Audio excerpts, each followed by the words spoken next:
सभी को नमस्कार, जय राधा माधव।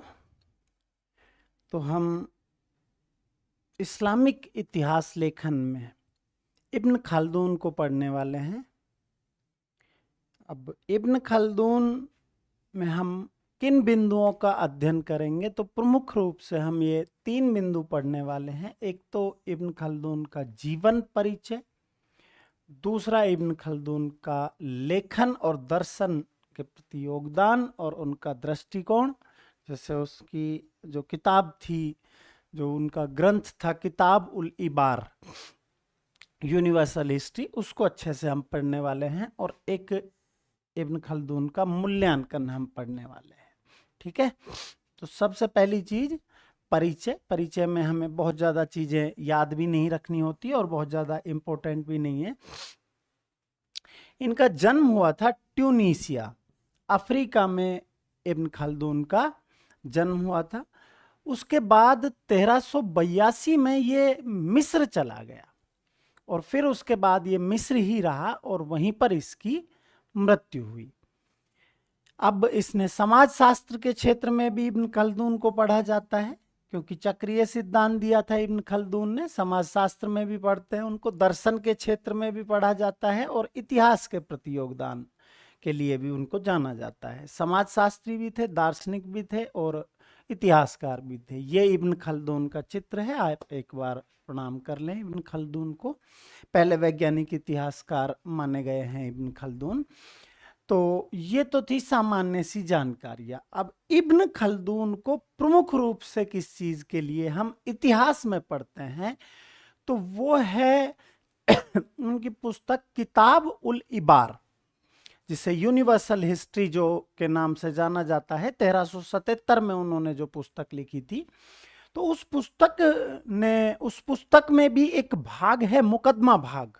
उस मुकदमा भाग ने इब्न खल्दून को इतिहास में अमर बना दिया। ये जो किताब उल इबार पुस्तक है उनकी, ये एक्चुअल 3 पुस्तकों का संग्रह है, 3 महान ग्रंथों का ये संग्रह है। एक तो पहला जो भाग है उसमें सभ्यता जो विकसित होती है उसके मूल तत्व और मानव पर सभ्यता का क्या प्रभाव रहा, उसके बारे में इब्न खल्दून ने लिखा है। दूसरे भाग में अरबों का जो इतिहास था उसके बारे में इब्न खल्दून ने लिखा है।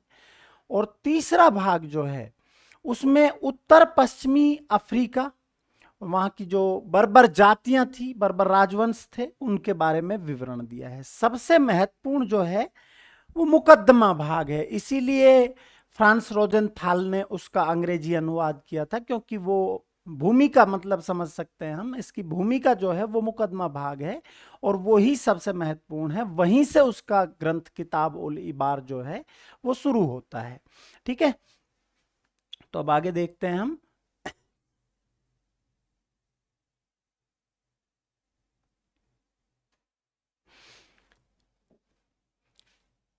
लेखन व दर्शन। परिचय के बाद अगला बिंदु हमारा लेखन और दर्शन। तो उन्होंने कौन सी पुस्तक लिखी? किताब उल इबार या यूनिवर्सल हिस्ट्री पुस्तक लिखी 1377 ईस्वी में। ये ग्रंथ जो है वो 3 पुस्तकों का समूह है। प्रथम भाग जो है सभ्यता के मूल तत्व व मानव पर उसके प्रभाव, इनके बारे में जानकारी देता है। देखो, सभ्यता और संस्कृति दोनों मिलते जुलते से शब्द हैं, लेकिन दोनों के अर्थ में अंतर है। सभ्यता जहाँ भौतिक तत्व है जो हमें दिखाई दे रहा है वो है, और संस्कृति उसकी आत्मा है जो उसके आंतरिक तत्व हैं, मतलब जैसे परंपराएं, रीति रिवाज, वो सारी चीजें संस्कृति हैं। तो सभ्यता के मूल तत्व और मानव पर उसके प्रभाव, ये इसका प्रथम भाग मतलब प्रथम भाग है। दूसरा अरबों का इतिहास और तीसरा है मगरिब मतलब उत्तर पश्चिमी अफ्रीका व बर्बर राजवंशों का विवरण।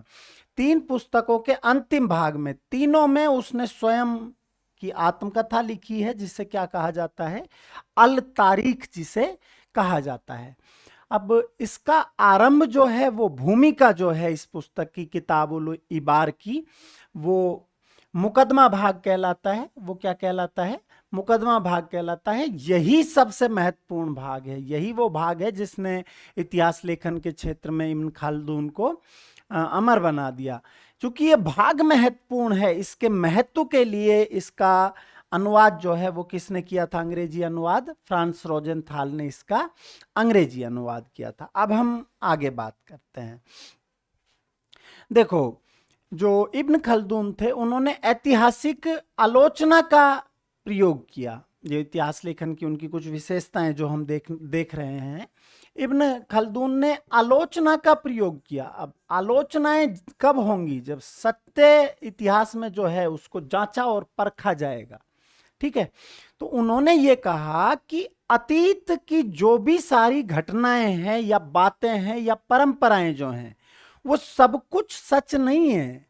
हम सब कुछ सच नहीं मान सकते, उनको तर्क की कसौटी पर रखना चाहिए और उनके आलोचनात्मक बिंदुओं पर विचार किया जाना चाहिए। ऐसा कहने वाला कौन है? इब्न खल्दून। वैसे अतीत में किसी पुराने साथी की हम कल्पना करते हैं और उसके बारे में लगातार कल्पना करते ही चले जाते हैं। हालांकि वो इब्न खल्दून ऐसा कहते हैं कि अतीत की सारी बातें सच नहीं है। ठीक है, दूसरी चीज, दूसरा, आस्था या ईश्वर के बारे में इब्न खल्दून के क्या विचार थे? तो इब्न खल्दून का जो लेखन है वो आस्था या ईश्वर से प्रभावित नहीं हुआ। जब धर्म या आस्था, ईश्वर, इन सारी चीजों से लेखन प्रभावित नहीं हुआ तो स्वाभाविक सी बात है उनके लेखन में वैज्ञानिकता का समावेश है। इसीलिए पहला वैज्ञानिक इतिहासकार किसको माना जाता है? इब्न खल्दून को माना जाता है। हालांकि इब्न खल्दून इतिहासकारों की आलोचना करते हैं, लेकिन वो आलोचना क्यों करते हैं? वो कहते हैं कि इतिहासकार जो है वो ऐतिहासिक अंतर्दृष्टि, मतलब जांच परख के आधार पर इतिहास नहीं लिख रहे, कि जांच परख के आधार पर इतिहास लिखना चाहिए, तर्क की कसौटी पर इतिहास को लिखना चाहिए, उसके तथ्यों की जांच की जानी चाहिए। ठीक है, जो अगली चीज, इब्न खल्दून जो है वो पक्षधरता को ऐतिहासिक कमी मानते हैं, कि अगर इतिहास लेखन जो है, इतिहास लेखक जो है वो एक पक्ष का समर्थक है या एक पक्ष की तरफ झुक गया तो स्वाभाविक सी बात है उससे इतिहास लेखन का दृष्टिकोण प्रभावित होगा। तो वो पक्षधरता को ये मानते हैं कि ये ऐतिहासिक कमी है। ठीक है, अब आगे बात करते हैं। इसके आगे हमें बात करनी है इतिहास की चक्रीय अवधारणा, जो किसने दी? इब्न खल्दून ने इतिहास की चक्रीय अवधारणा दी। अब इब्न खल्दून ने जो इतिहास है उसकी तुलना किससे की? इतिहास को मानव जीवन चक्र माना, इतिहास को मानव जीवन चक्र माना, कि जिस तरह मानव जीवन का चक्र होता है उसी तरह इतिहास का भी चक्र होता है। और उन्होंने जो अरब क्षेत्र में एक जाति थी बद्दू जाति, अरब क्षेत्र में एक जाति थी बद्दू जाति, उसको आधार बना के ये चक्रीय सिद्धांत जो है वो दिया था। ठीक है, अब ये चक्रीय सिद्धांत है क्या? कि मानव जो है, इतिहास जो है वो मानव जीवन चक्र के समान है। मतलब जो समाज है, सभ्यता जो है, उसका निश्चित काल होता है। जिस तरह मानव जीवन का निश्चित काल 120 वर्ष माना इन्होंने, तो उसी तरह सभ्यता का काल होता है। समाज जो है वो ग्रामीण व शहरी चरणों से गुजरता है। जब समाज जो है वो ग्रामीण समाज होता है पहले, उसके बाद जब वो शहरी जीवन में जाता है, गांवों से शहर में जब कन्वर्ट होता है, तो उसमें जीवन स्तर का तो विकास होता है। गांवों से जब शहरों की तरफ, गांव और शहर में आप तुलना करेंगे तो शहरों में जीवन स्तर में तो विकास होता है, लेकिन समाज की जो आंतरिक शक्तियां थी, उसके मूल्य, उसकी परंपराएं, वो छिन्न भिन्न हो जाती हैं, वो छिन्न भिन्न हो जाती है। दूसरी चीज, जो समाज में संसाधन है उनका केंद्रण हो जाता है। गिने चुने लोगों के पास संसाधन जो है वो केंद्रित हो जाते हैं, संसाधनों का केंद्रण हो जाता है। ऐसा किसने बताया? इब्न खल्दून ने ऐसा बताया। ठीक है, अब क्या होता है जब संसाधन गिने चुने लोगों के पास पहुंच जाते हैं तो फिर क्या होता है कि वो गिने चुने लोग जो हैं, जिनके पास संसाधन हैं, वो शोषण करते हैं, वो दमन करते हैं, और फिर धीरे धीरे समाज का पतन हो जाता है। ठीक है, तो बद्दू जाति को एक शरीर रूप में मानकर खल्दून ने ये पूरा विवरण दिया कि मानव का जीवन काल जो है, मानव का जीवन काल जो है वो 120 वर्ष है। मानव का जीवन काल 120 वर्ष खाल्दून ने माना। अब जो इतिहास में राजवंश जो होते हैं या सभ्यता जो होती है, संस्कृति जो होती है, उसमें वो निश्चित चक्र के अनुरूप है, इस जीवन चक्र के अनुरूप है। जैसे जन्म होता है व्यक्ति का, फिर उसके बाद जन्म के बाद बचपन होता है, उसका बाल्यावस्था होती है, बाल्यावस्था के बाद युवावस्था होती है, बाल्यावस्था के बाद युवावस्था होती है, फिर उसके बाद प्रौढ़ावस्था होती है, उसके बाद वृद्धावस्था होती है, और उसके बाद अंतिम सच मृत्यु। अंतिम सच क्या है? मृत्यु। तो ये सारी चीजें मानव जीवन में घटित होती हैं। ठीक उसी प्रकार सभ्यता और समाज भी इन्हीं चरणों से गुजरता है। ऐसा किसका मानना है? इब्न खल्दून का ऐसा मानना है। ठीक है,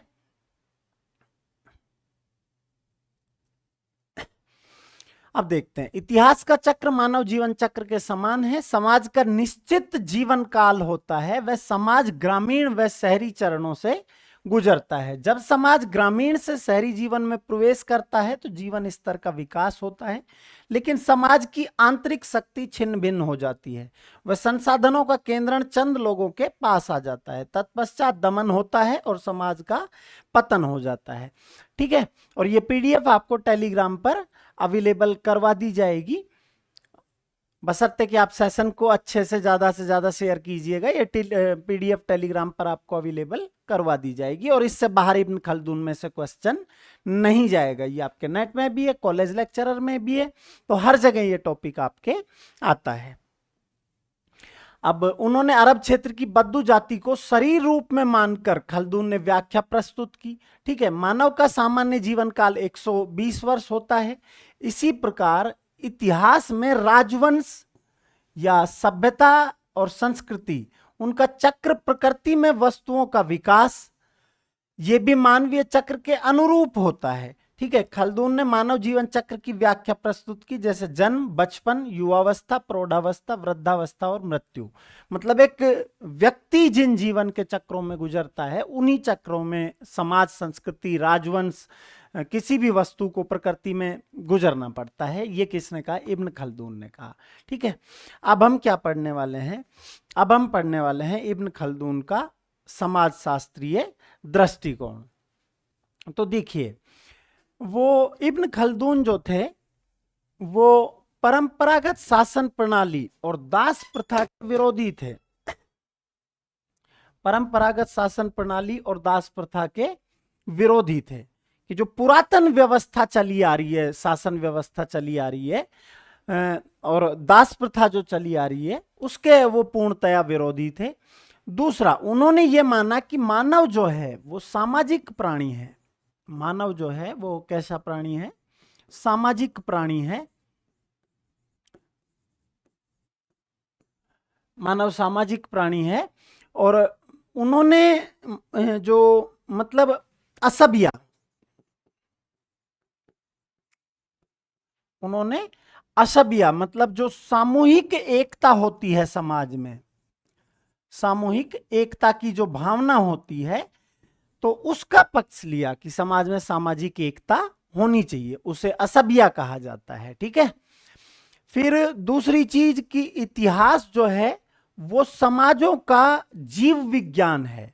इतिहास समाजों का जीव विज्ञान है। अब इतिहास का कार्य उन्होंने बताया कि मृत समाज के शवों का पृथक कर इसका परीक्षण और अनुसंधान करना है।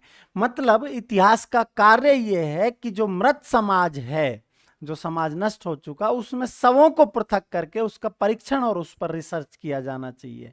ठीक है, तो खाल्दून पहले इतिहासकार थे जिन्होंने ये बताया कि राष्ट्र के इतिहास पर भौगोलिक परिस्थितियों का प्रभाव पड़ता है। क्या भारत के इतिहास पर भौगोलिक परिस्थितियों का प्रभाव नहीं है? देखिए, मैं जनरली से बता दूं कि भारत में उत्तर से आक्रमण नहीं हुए, वजह थी हिमालय। ठीक है, भारत में जब तक विश्व में जल शक्ति का विकास नहीं हुआ तब तक नीचे से आक्रमण नहीं हुए। उसके वजह थी अरब सागर, बंगाल की खाड़ी, थार के रेगिस्तान के माध्यम से बहुत ज्यादा आक्रमण नहीं हुए। ठीक है, दक्षिण पूर्व दिशा से भारत में आक्रमण नहीं हुए क्योंकि वहां मजबूत ताकतवर साम्राज्य नहीं बने। ठीक है, गारो खासी जयंतियां, पहाड़ियां जो हैं वहां से आक्रमण नहीं हुए। भारत पर इतिहास में आक्रमण जो सर्वाधिक हुए वो इस दिशा से हुए क्योंकि यहां पर खैबर, गोमल, बोलन ये घाट हुआ करते थे, दर्रे हुआ करते थे। तो क्या ये भारत का जो भूगोल है, विष्णु पुराण में लिखा भी हुआ है, उत्तरीयन समुद्र से हिमादृश्य दक्षिणम वर्ष तत् भारत नामे भारतीय यत्र संतति। तो क्या ये भारत का भूगोल जो है, इन भौगोलिक परिस्थितियों का प्रभाव भारत के इतिहास पर नहीं पड़ा है? तो स्वाभाविक सी बात है कि भौगोलिक परिस्थितियां जो है वो किसी भी राष्ट्र के इतिहास को प्रभावित करती हैं, ऐसा बताने वाले पहले इतिहासकार इब्न खाल्दून थे। ठीक है, दूसरी चीज, वो अर्थशास्त्री भी थे। अर्थशास्त्र के रूप में उन्होंने श्रम की भूमिका जो है उस पर रिसर्च किया। उन्होंने कहा कि उन्होंने अतिरिक्त उत्पादन का सिद्धांत दिया। ठीक है, जिससे आवश्यकता पूर्ति के बाद जो अधिशेष बचता था, अतिरिक्त बचता था, उसे किस में लगाया जा सकता था? विलासिताओं में लगाया जाता था। तो ये सिद्धांत किसने प्रस्तुत किया?